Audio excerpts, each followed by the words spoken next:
Everyone, today we're going to have a look at how we change a batch of students, maybe from the creator user type into the professional plus.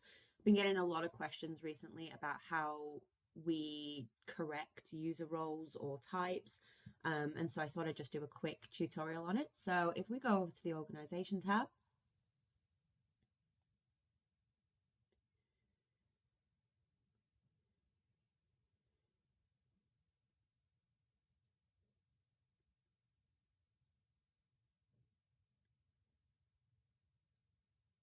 and we go over to members,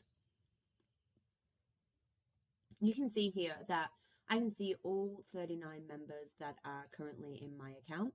And what I can do is I can simply click this box at the top and that will actually select all of them. Now, a little trick about this is you can't change your own like this. So I would have to unselect me, for example.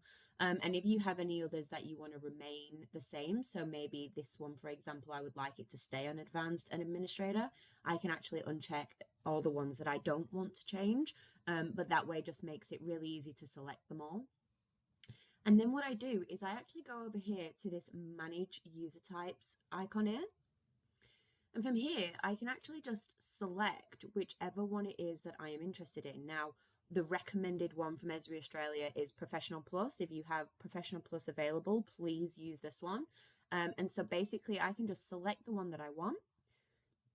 I can also select a different role if I want to. So obviously we suggest that publisher is for your students and administrator is for your staff. So just make sure that the appropriate ones are selected if you're changing this as well.